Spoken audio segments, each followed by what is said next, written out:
कोई तो है जो निज़ाम हस्ती चला रहा है, वही खुदा है। औज़ुबिल्लाहि मिनश्शैतानिर्रजीम, बिस्मिल्लाहिर्रहमानिर्रहीम। अस्सलाम वालेकुम नाज़रीन, उम्मीद है आप खैरियत से होंगे। मैं फ़ारूक अवान एडवोकेट और आप हमारा यूट्यूब चैनल देख रहे हैं। नाज़रीन, आज जिन मौज़ूआत पे बात करेंगे उसमें सबसे इम्पॉर्टेंट मौजू तो इमरान ख़ान साहब की माफ़ी की कहानी है। इमरान साहब ने क्या माफ़ी मांगी, किससे मांगी या नहीं मांगी। राना सनाउल्लाह की आवाज़ बड़ी बरादराना, बड़ी धीमी आवाज़, बड़ी धीमी गुफ्तगू इमरान ख़ान साहब के हवाले से। इसके पीछे क्या है? मुतनाज़ा कानून इलेक्शन एक्ट तरमीमी बिल, इस पर बात करेंगे। और 2 रुकनी इख्तलाफी नोट, इस पर भी बात होगी। बांग्लादेश की सूरत हाल पर भी थोड़ी बात करेंगे। और अमेरिका और भारत में किस बात पे मुमासलत है उस पर भी बात करेंगे। आलिया हमज़ा की रिहाई हो गई है अल्हम्दुलिल्लाह। नाज़रीन, एक बड़ा ज़बरदस्त किस्म का मुझे अपने कॉलेज दौर का एक छोटा सा नारा जो लगता था वो याद आ रहा है कि आपको पता है ना कि वो खैर जो हमसे छोटे हैं उन्होंने तो कॉलेज यूनियन के इलेक्शन वो बारें नहीं देखी। हमने जनरल ज़िया के दौर में जो आखिरी इलेक्शन थे शायद कि हमारे कॉलेज से निकलते हुए, वो उन दिनों कोई आखिरी इलेक्शन थे, तो जो इलेक्शन कैंपेन में जो नारे उस वक्त थोड़े शुगलिया भी नारे होते थे, बाकी नारों के साथ को सब्ज़ है और सुर्ख है और इस किस्म के नारे होते थे। लेकिन एक बड़ा मज़े का नारा लगाया जाता था कि फूलों से बिठाया था, जूतों से उतारेंगे।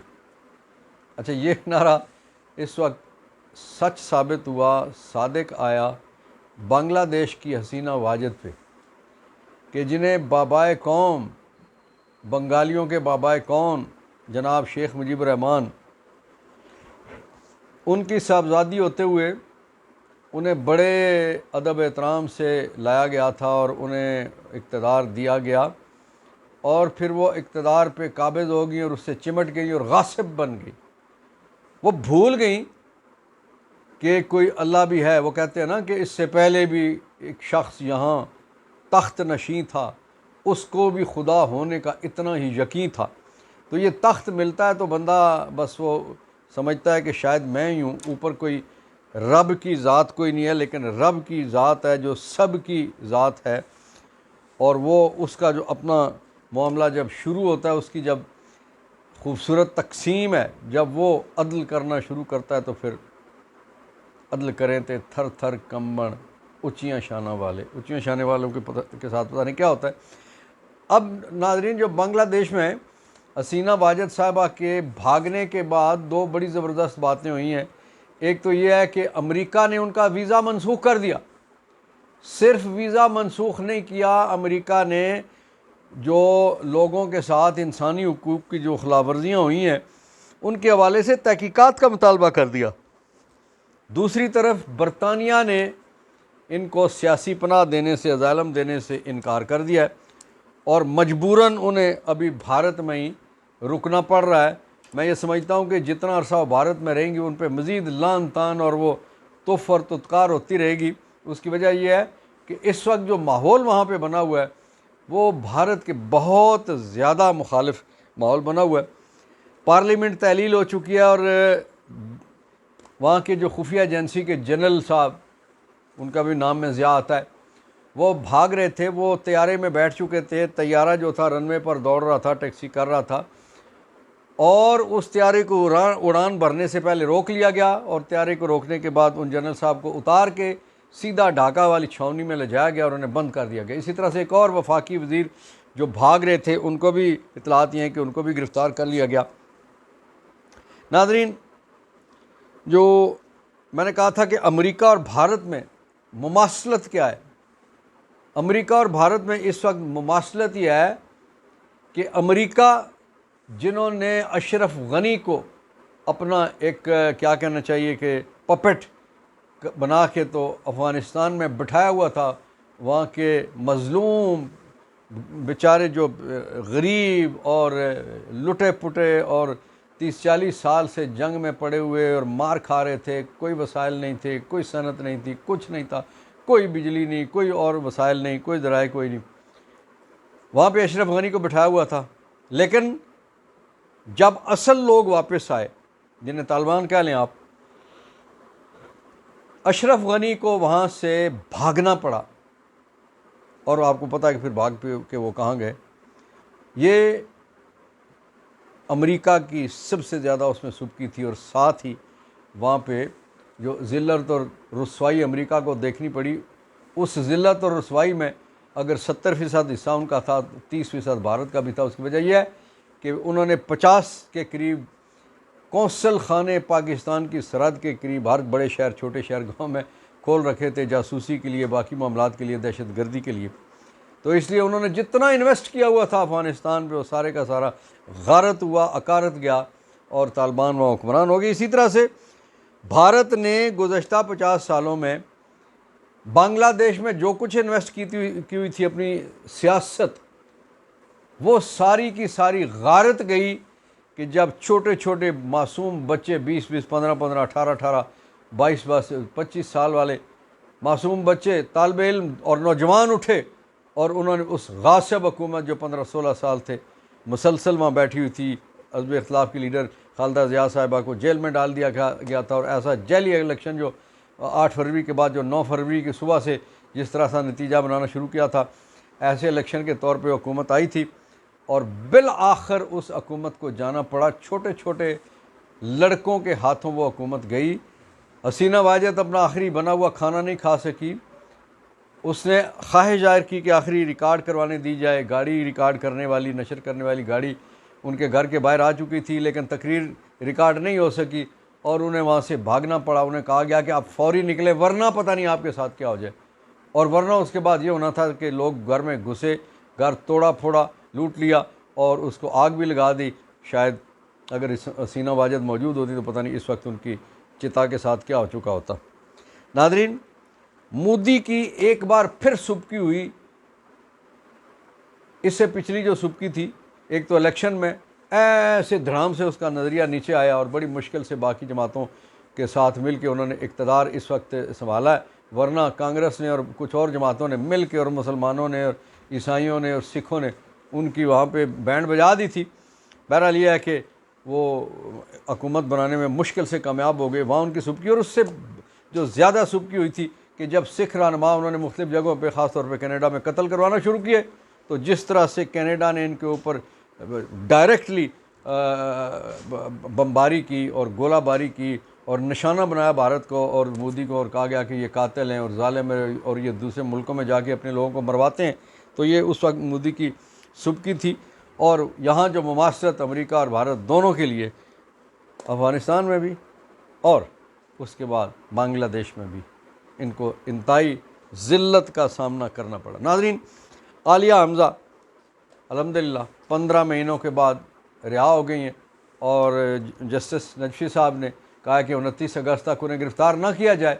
उन्हें किसी भी मुकदमे में, किसी तरह के भी मुकदमे में, कोई भी एजेंसी किसी सूबे से भी नहीं उठा सकती उनको। वरना आपको पता है, इससे पहले ये किया जाता था कि लाहौर से रिहा करते थे तो बलूचिस्तान की पुलिस आगे खड़ी थी, बलूचिस्तान से रिहा करते थे तो सिंध की पुलिस आगे खड़ी थी, सिंध से रिहा करते थे तो इस्लामाबाद पुलिस वहाँ आगे खड़ी होती थी। तो नजफी साहब ने हुक्म सादर फरमाया कि कोई सूबे की, किसी वफाक की, किसी तरह की कोई एजेंसी तफ्तीशी, कोई नैब, कोई और एंटी करप्शन, कोई पुलिस, कोई रेंजर, कुछ उनको गिरफ़्तार नहीं कर सकती। और यूँ अल्हम्दुलिल्लाह उनकी रिहाई हुई। और उनसे जब पूछा गया, और उन्होंने उसी अज़म का इज़हार किया। ये आलिया हमज़ा इमरान खान के उन सैकड़ों और हज़ारों साथियों में शामिल हैं, वो सरकर्दा सरखेल हैं उस ग्रोह की और उस ग्रुप की जिन्हें ख़वातीन कहा जाता है। ख़वातीन ने इस वक्त पाकिस्तान में 9 मई के बाद एक नई तारीख़ रकम कर दी है कि जिस अंदाज से वो खड़ी हैं अपने कायद के साथ, अपनी सियासी जमात के साथ, अपने नज़रिए के साथ, इसकी मिसाल पाकिस्तान के दुनिया भर की तारीख़ में भी शायद कम मिलती है। नादरीन, राना सनाउल्लाह साहब की एक ऑडियो इस वक्त बड़ी मशहूर है, और उसमें वो इमरान को इमरान खान साहब कह के पुकार रहे हैं। ये राना सनाउल्लाह वही हैं कि जो इमरान खान को फितना कहते थे। वो उसको इंतशारी टोला, इंतशारी टोले का सरबराह, यहूदी एजेंट, पता नहीं क्या क्या कहते थे नफ़रत के अंदाज में। और आप यकीन कीजिए कि वो इस अंदाज़ में इतने, वो छोटे भाई या बड़े भाई या रिश्तेदार या दादे पोतरे मसेर की तरह से जिस तरह से मीठे अंदाज में कह रहे हैं कि जनाब इमरान खान साहब, आप इस मुल्क के साबिक वज़ीर-ए-आज़म पौने 4 साल तक रहे, अब शुक्र है ये भी उन्होंने तस्लीम किया आप वज़ीर-ए-आज़म रहे। उन्होंने कहा कि आप इस मुल्क की पार्लियामेंट के मेंबर भी रहे, शुक्र है ये भी उन्होंने तस्लीम कर लिया। और उन्होंने कहा कि आप एक बड़ी सियासी जमात के सरबराह भी हैं, शुक्र है ये भी उन्होंने तस्लीम कर लिया। फिर और बाकी उन्होंने बात है जो अपने मतलब की कि इस वक्त उन्हें पता है कि वो जो कुछ बांग्लादेश में हो चुका है, जो इससे पहले अशरफ गनी के साथ हुआ, इनके कायद और क़यादत और इनके साथ भी शायद ऐसा किसी वक्त हो जाए, इसलिए इनकी टोन जो है वो धीमी हो गई है। चले अच्छी बात है, देर आयत दुरुस्त आयत, किसी को भी अगर समझ आ जाए और वो अक्ल इख्तियार करना चाहे तो इस पर खुश होना चाहिए। नाज़रीन, हुकूमत ने जो मुतनाज़ा कानून इलेक्शन एक्ट तरमीमी बिल मंजूर किया है, PTI ने सुप्रीम कोर्ट में उसे चैलेंज कर दिया है। और दूसरी तरफ हुकूमत जो 2 रुकनी इख्तलाफी नोट है सुप्रीम कोर्ट के 2 फाजिल जजेस साहिबान का, उनको ले के वो यानी इस तरह की बहस मुबाहिसा किया जा रहा है कि जैसे हतमी फ़ैसला हुआ।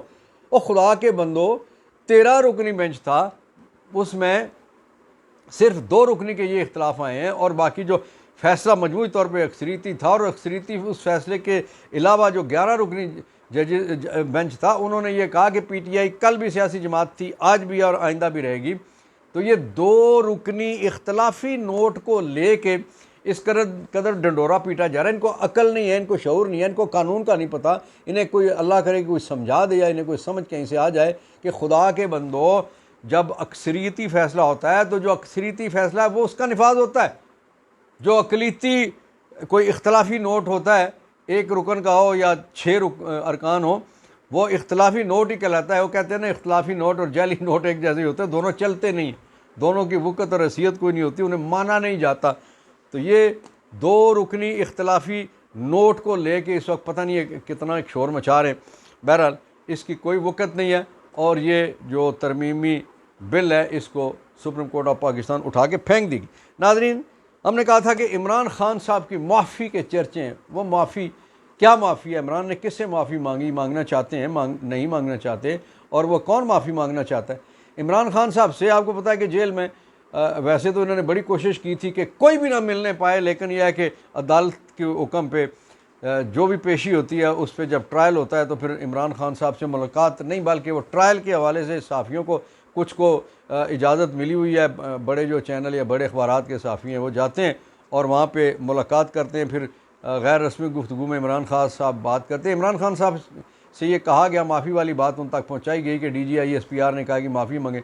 इमरान खान साहब ने कहा कि अगर आप यानी जितने भी GHQ वाला मामला हो, सरगोदा वाला मामला हो, मियाँ वाली वाला हो, कराची वाला मामला हो, लाहौर वाला मामला हो, और जना हाउस जिसे कहते हैं कोर कमांडर के घर वाला मामला हो, वहाँ हमारे किसी अहदेदार के जिसको हमने अपनी जमात का अहदेदार बनाया हो, वो आग लगाता, कोई दहशतगर्दी करता, कोई मामलात करता दिखाई दे तो आप हमें बताएं, हम उसके ख़िलाफ़ एक्शन लेंगे और उसको आप सज़ा दीजिए और हम उस हवाले से आपसे माफ़ी भी मांगेंगे।